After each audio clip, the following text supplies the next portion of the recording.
So our big topic today is Bitcoin. You call this a cryptocurrency. It's really, really clever. You know, the reason that I sort of fell in love with this for the moment is as I plowed in, I just got a big kick out of the way that the many problems associated with a sort of a floating currency, meaning a currency that isn't anchored by any central bank. There's no state sponsorship for it.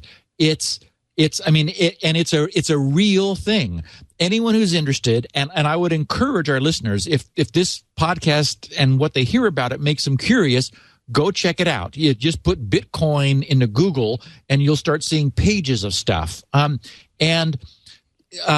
2 years ago, the project was registered a little over 2 years ago by a Japanese cryptographer, Satoshi Nakamoto. And it's an open source project on SourceForge. So none of this is, black art stuff.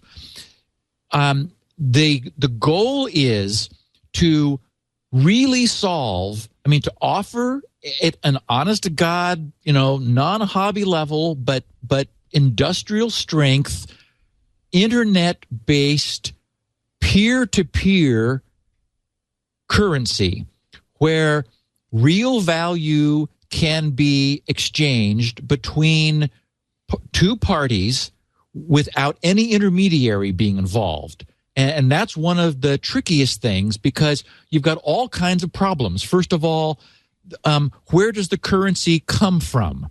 What creates the currency? How much currency is flowing through the system? How do you monitor that and regulate it? How do you prevent it from being inflated? How do you keep people from fraudulently creating currency? How do you keep someone from, if they have some, from reusing the same currency? All of that has been solved with this system in some very clever and very new ways, which is really what captivated my attention on this. So wait a minute. So we have currencies. We have euros and yens and dollars. How can you invent a currency? What makes that work? Well, okay. So think about it. A currency is nothing really but an agreement among the parties that this synthetic thing has value. Once upon a time, when the dollar was anchored to a gold standard, the idea was that there was gold backing up dollars, and so when you had a so-called promissory note, it was equivalent to X amount of gold. And we were, of course, famously taken off of the gold standard. The problem was we needed more money than we had gold, so we had to disconnect in the case of U.S. dollars, we had to disconnect U.S. dollars from gold because we literally needed to create more money than we had gold to back it up. It's kind of an incredible innovation in human society when you think about it that this works at all. Because because it started out you were carrying around your chickens because you just wanted to trade what you had of value for what the blacksmith had. That got inconvenient, so gold became a good standard because everybody valued gold and everybody kind of had the same value of gold. But we've gone from that to this sort of agreement that I'm gonna agree that $1's worth of work is worth $1's worth of merchandise, and it doesn't have to be backed by anything. We'll all agree that that's the way to pay stuff. So I guess that's all they have to do is get enough people to agree that this currency is valuable?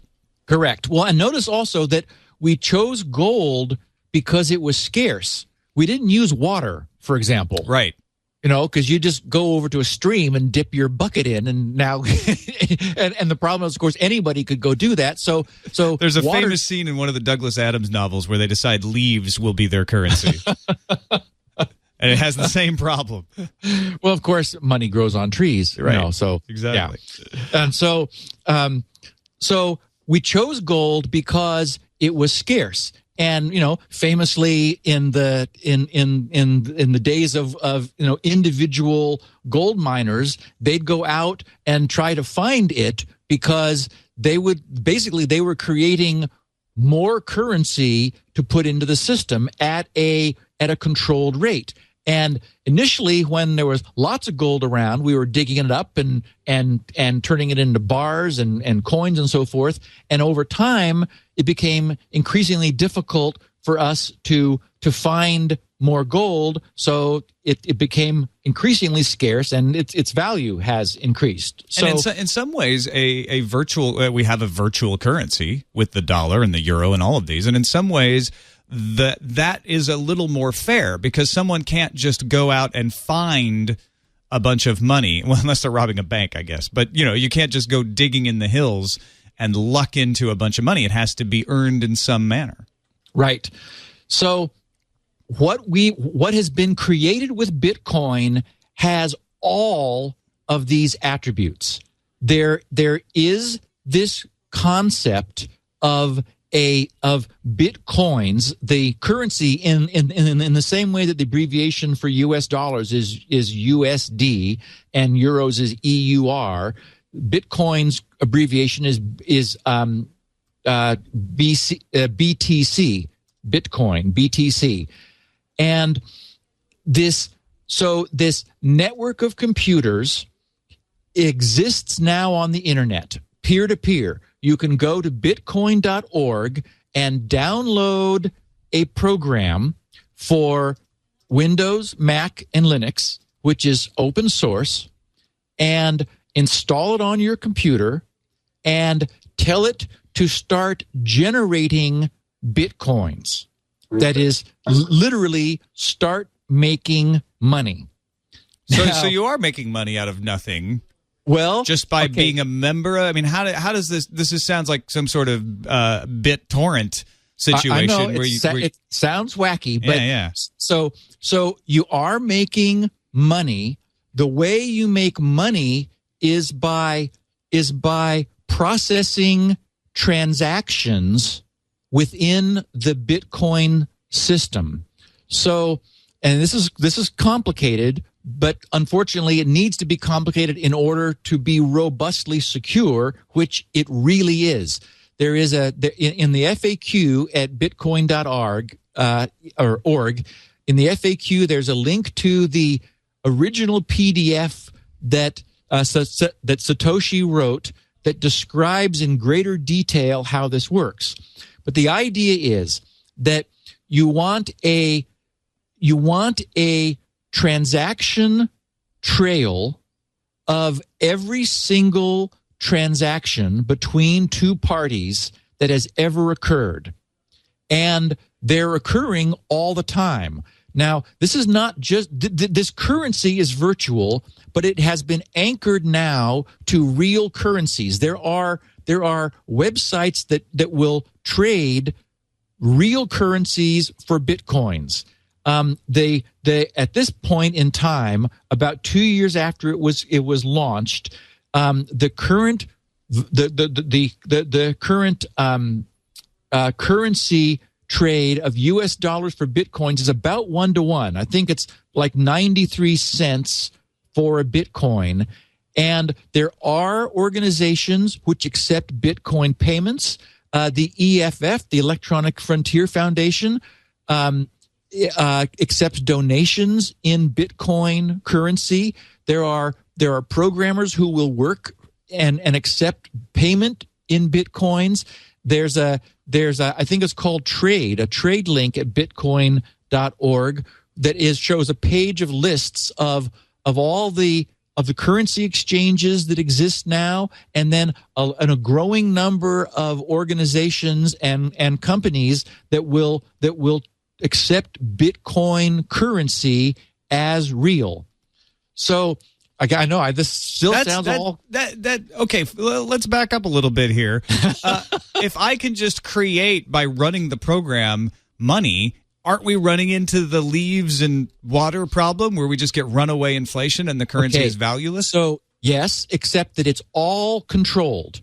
It is the way it functions is that new coins, new Bitcoins are generated on the network when a node, and for example, if you're running the program, you are one node. When a node finds the solution to a hard problem.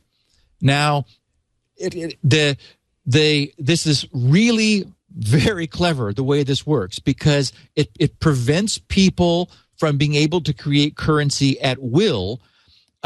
Back in 97, I think it was 1997, someone named Adam Back came up with a concept for anti-spam, which he called proof of work. The idea was that spammers function because they're able to just spew out email at virtually zero cost. It doesn't cost them anything to send out email. So as a consequence, we're all being deluged with email, which it's expensive for us to receive, not expensive for them to send. So Adam said, what if we come up with a way of making it expensive for someone to send email? And the way we do that is we create a computational burden, which we don't have the technology to short circuit, where they have to do a substantial amount of work in order to sort of validate an email. And on this show, we've talked about hashing a lot. Hashing, of course, is a valuable technique that takes an arbitrary length input and hashes it down into a so-called a digest of a fixed length. So imagine, take SHA 256, which is the secure hashing algorithm, which produces a 256-bit result. Imagine if, in order to qualify for sending email, you have to hash the email header such that some number of the first bits out of the 256 bits are all zero. So if you just hash an email header at random, the most significant bit has a 50% chance of being a 1 or a 0. So you increment a sort of a fudge factor and then hash it again, and until you get that first bit that's a 0. But say that say that to qualify, the header has to have a hash where the first 20 bits, for example, are all 0. Well, it's going to take 2 to the 20 operations to guarantee that. So an average, half that number of hashes have to be tried. So the idea is this forces someone to do a huge amount of work trying to fudging the header in order to get all, like the first X number of bits of the hash to be 0. So in practice, you could set the difficulty so that it might take somebody 2 seconds to do the work on a 1 gigahertz PC. But that would mean that it takes a spammer 2 seconds per email, which is vastly more computation time than it takes them now. And so on an individual basis, you don't notice that much. Exactly. But if you are trying to send, vast amounts of email, which I guess could negatively impact legitimate bulk email like newsletters and things like that too. And actually, that's exactly why the idea did not take off, was that it was still, while yes, it would be burdensome for spammers, exactly as you said, there are legitimate mass mailers. And if we did anything to allow them through, then the spammers would come through too. So it had to be all or nothing, and it was too much work for legitimate mass mailers. But it was a really interesting concept, and Satoshi borrowed that concept from that Adam Back proposed back in '97 for this. So here's the way it works: the the system is, so imagine that there are, among all these peers, there are people exchanging value. They're exchanging bitcoins. A Bitcoin exchange is somebody wants to send somebody else some Bitcoinage. So they have the whole system works with a asymmetric key system, a public key system, where they have both a public key and a private key. They take some amount of Bitcoinage and put their public key, sort of associate their include their public key in the transaction, also the public key of the person it is being sent to, and then they sign it with their private key. So what that creates is that creates a transaction that only they could have originated, because they're the only ones who have their private key, which they keep secret.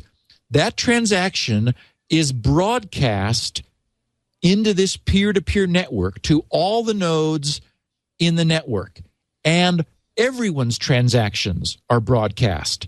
Now, it's easy for anyone to verify that transaction because they know the public key of the signer, and that allows them to verify the signature. They can't sign it themselves, but they can verify the signature.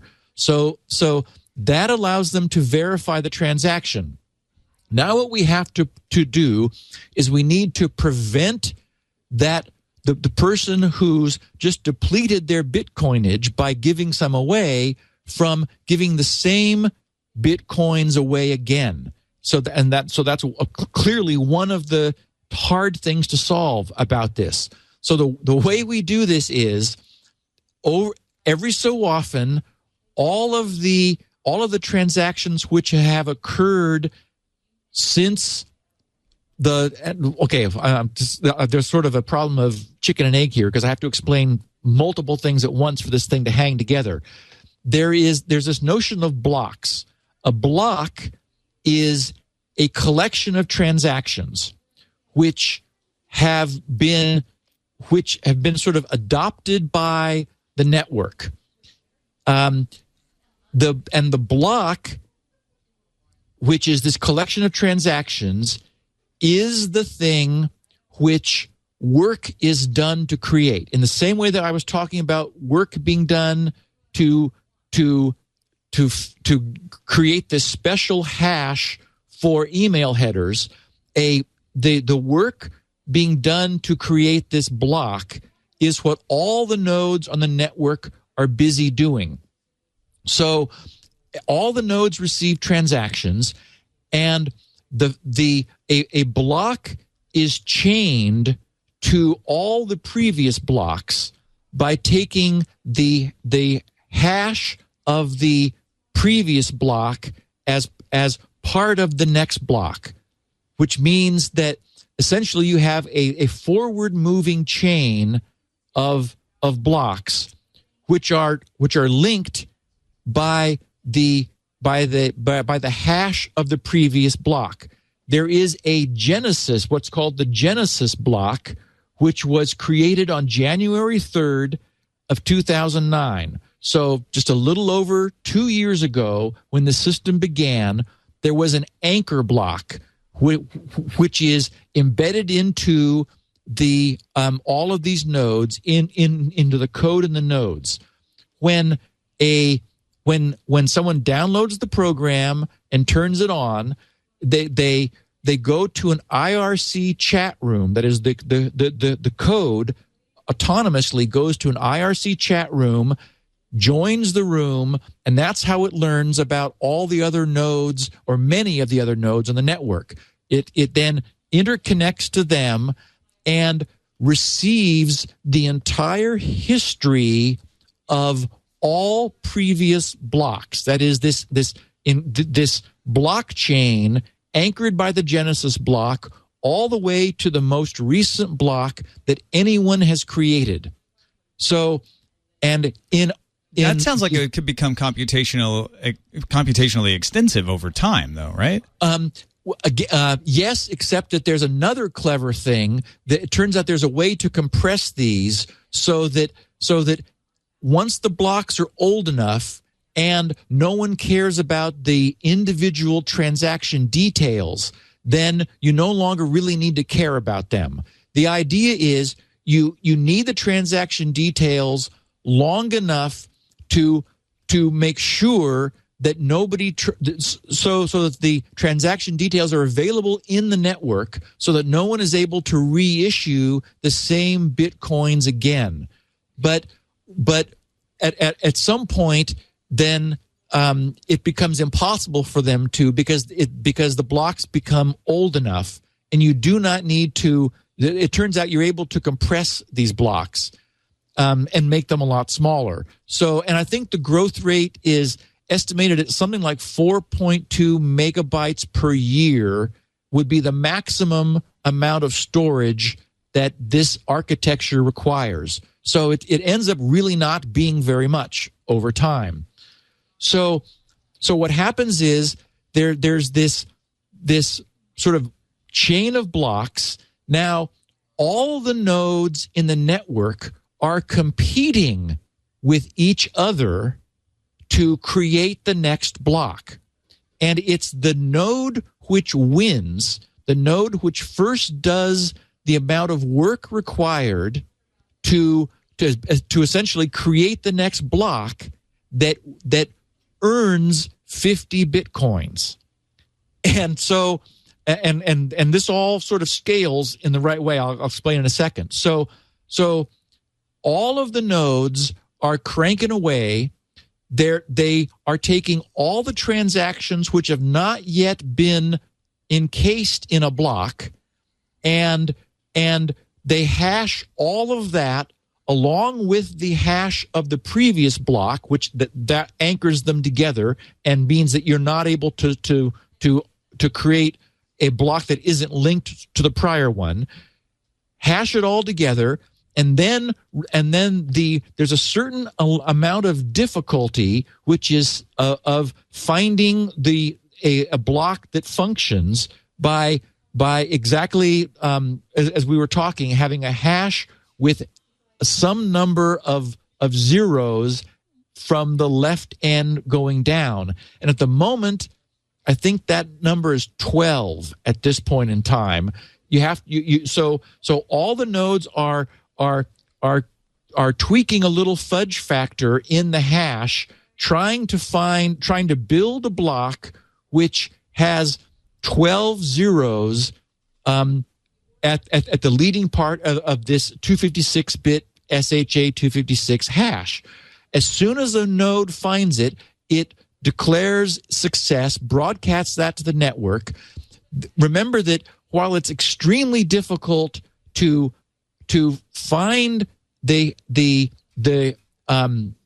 pattern that makes the hash, it's incredibly easy to verify it. Verifying the hash just requires, doing the hash of the block and seeing that, oh, look, somebody did create a block that's got all those zeros. And the first transaction in any block is paying yourself 50 bitcoins. But if you can make that block valid, then that transaction in the block of paying yourself 50 bitcoins is validated by the network.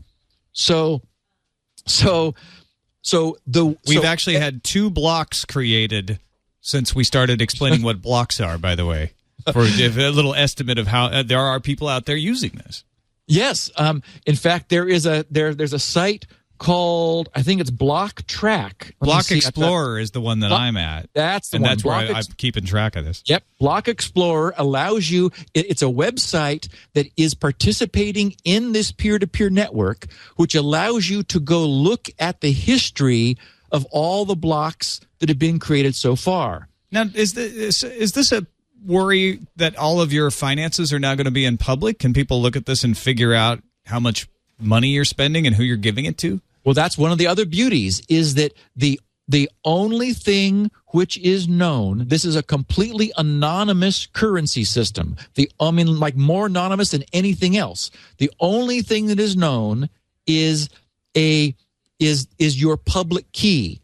So when you download this software and fire it up on your machine and start it running, the first thing it does is to create a key pair. And so you will see, for example, if you find the EFF Bitcoin donation, they show their public key, and various other organizations that accept Bitcoin, they show their public key. So when you look at the history of transactions, all you're seeing is this random ASCII gibberish, which is, the public key converted into ASCII, and people keep their private key private, but there's no way of knowing who is behind any public key. And the Bitcoin client will happily produce key pairs till the cows come home. You can make more key pairs anytime you want. So there's not even any way to track somebody by like, oh, look, there's the same guy who did a transaction here, he did it here. Only if you did not create another public key would that be the case, but you are free to create new, essentially the public key is a temporary pure binary representation of you, which you're free to retire and create a new one anytime you want. I just downloaded it and started it. It's not creating. It says I'm not connected. It's not creating anything. Is that because I'm not in idle time? It has to be idle to start generating those coins automatically? Well, yes. And, okay, so many things have happened in the last 2 years. First of all, this began to get traction, and people began having fun with this. The way the system works is, and I need to get this right, is the coin creation rate is 300 coins per hour within the entire system. And your CPU speed, the ratio of your CPU speed over the total CPU speed within the entire Bitcoin network determines the probability that you will be able to solve the puzzle of creating one of these blocks. So it's estimated, for example, that at this point, I think it was December 2010, so about 2 months ago, there were enough nodes actively cranking away that it would take you about a year to generate 50 Bitcoins. That is, so you're not going to see it happen quickly.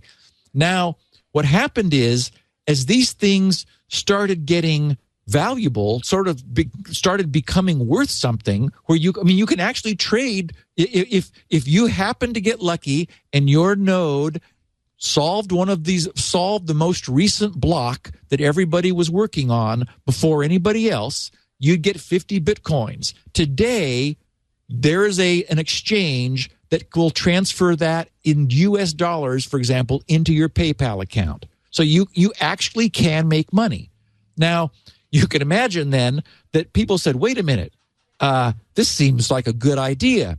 Well, there's something that's much more powerful than even multi-core CPUs, and that's GPUs, graphics processing units. Now Google Bitcoin space miner, MINER, as in a gold miner.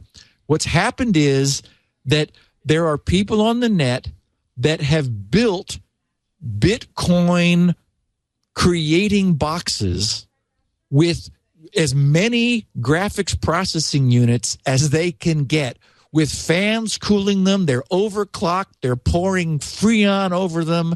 These things are running 24/7. Like oil derricks. So they're drilling for Bitcoin. They really are. They're literally creating Bitcoinage. Now, the cool thing is all of this was anticipated in the original system, because the immediate response to the Bitcoin network of the presence of massive Bitcoin computation power, which essentially allowed the people who had these machines to be printing money, minting Bitcoins with a much greater probability than somebody who just had a CPU running along. The system automatically changed the problem difficulty in order to stabilize the rate at which coins are coming into the system. And here's the deal. There will never, ever, ever be more than 21 million Bitcoins created. The way this works is that the difficulty of this problem that is being solved, that is this hashing problem where you're trying to find leading zeros in the hash, it's adjusted continuously by the network, so that in the first 4 years of the Bitcoin network, and we're 2 years in now, in the first 4 years, half of that total number of Bitcoins will be created. That is 10,500,000 Bitcoins will be created in the first 4 years. In the second 4 years, half again. That is only 5,250,000 in years 4 through 8. In years 8 through 12, that is the next 4 years, again that amount is halved. And so the rate of coinage creation will be decreasing exponentially, leveling off, so that in the far future only 21 million will ever be created. So we have a controlled and known rate of inflation within the system. And it makes sense because initially, as the system is coming online, as goods and services are being made available and are trading within the system, you want to have more currency being pumped into the network so that you have Bitcoins to trade, but you don't want it to go forever. Now, the problem would be, of course, if we absolutely cap the total number of coinage at 21 million, then and there comes a much greater demand for this. The tendency is to want more. Well, the solution is that you're not forced to trade in integer amounts of Bitcoins. That is, the UI right now gives you 2 decimal digits of coinage. So you're able to create, for example, you could exchange 0.01 of a Bitcoin, but the technology supports 8 decimal digits, although right now we're only using 2. So that allows for deflation over time, because we're absolutely capping the total number of coinage at this 21 million mark. And we know that it's going to be declining over time, and it doesn't matter how much GPU power is put into the system adapts so that the problems being solved the difficulty scales up to balance the amount of processing power in the entire network. And some people have commented that the question then becomes, are you spending more money on electricity and cooling for these crazy Bitcoin generating engines than the money you produce? And over time, it looks like that will be the limiting factor. It's like, yay, I've created this insane work machine to create Bitcoins, but gee, my electric bill went up more than the money that I'm making. And PG&E isn't taking Bitcoins yet for my rates.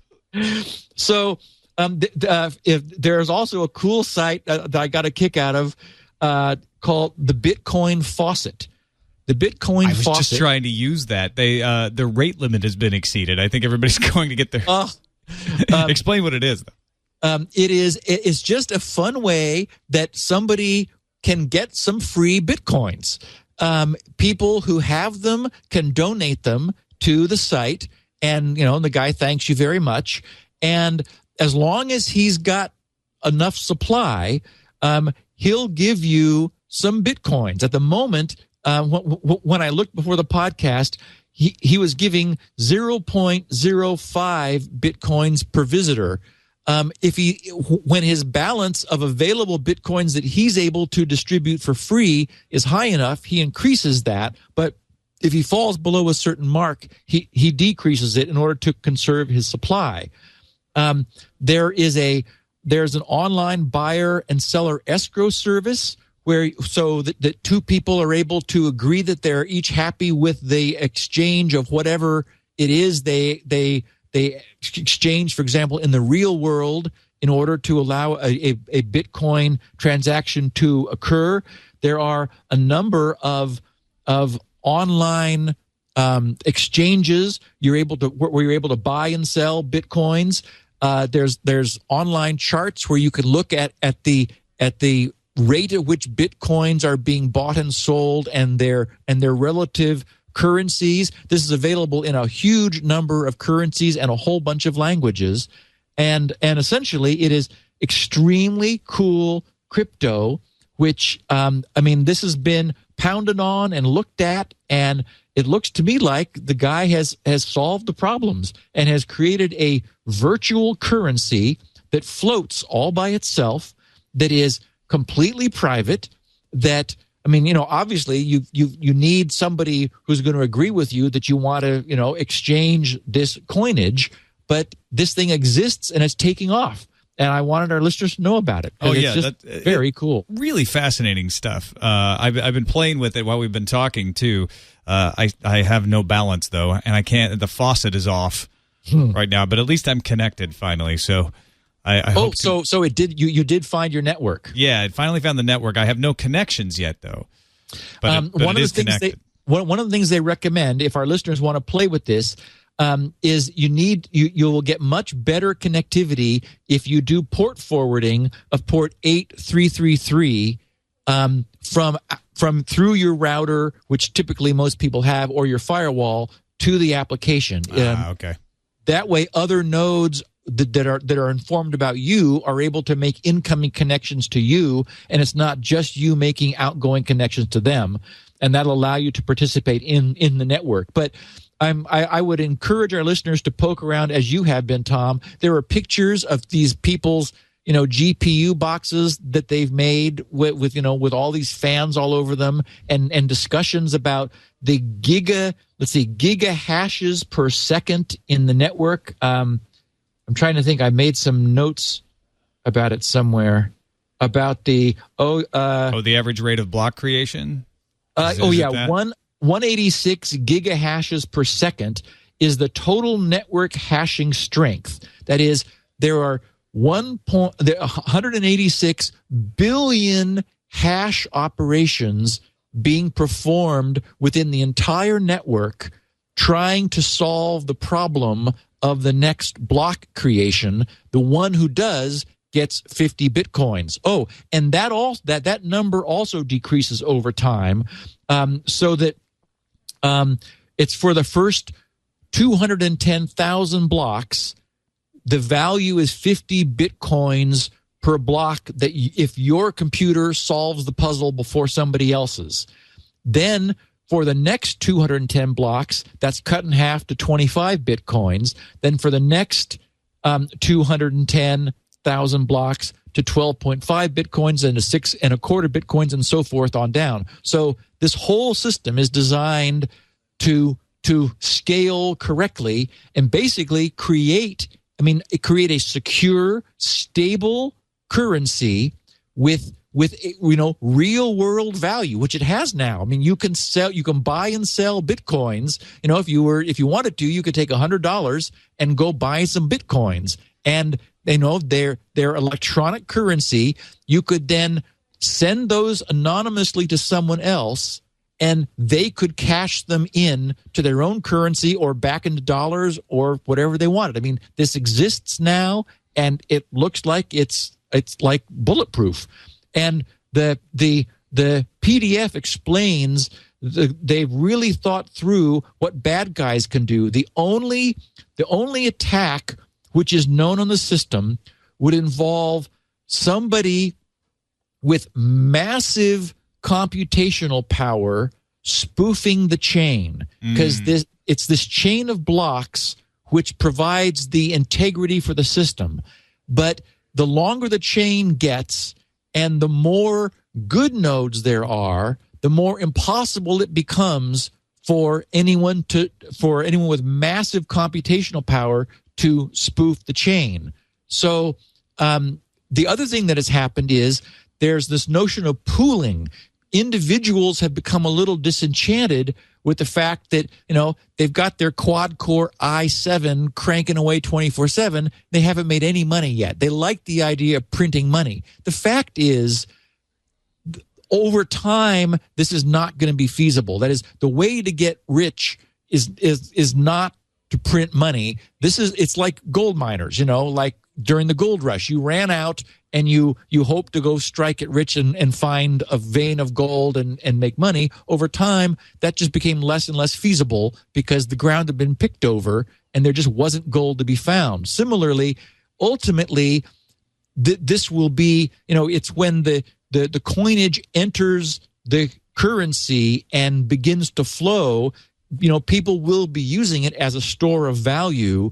But anyway, what I was saying was that people who have been disenchanted, they're joining pools of users where they'll all be working together on and pooling their CPU resources and then sharing the proceeds appropriately. So you may not get 50 Bitcoins, but you may get 2.5 because you are 2.5 out of 50th of the CPU resource in a pool that collectively solved a block. So it's a way for people to see some have some of the fun of creating coinage out of thin air by doing the work that makes the whole network go. And anyway, it is the work that has to be done, the difficulty of doing the work that keeps bad guys from being able to spoof the system, because there isn't any way to shortcut this hashing of the blocks. It's just brute force work, and as more good GPU based systems come online, that hugely raises the bar that bad guys would have to scale in order to spoof, because now, as a consequence of sort of this phenomenon of using GPUs to create Bitcoins, the network is scaled, so the rate of coin creation is still tracking exactly what it should, but the amount of processing time being required to make that happen has just gone through the roof. There's Bitcoins in them, thar internets. Anyway, just really, really fascinating. And I mean, it works. We have a state-free, crypto-secure, anonymous, real currency now that exists. Check it out at bitcoin.org. It's really fun to play around. .org, not .org. .org. Yeah. There's no piracy in the Bitcoin world. Thank you, Steve, so much for explaining that. That was really fascinating. I can't wait to poke around with this a little more. I think I'm going to have to do the port forwarding that you were talking about to get it. Well,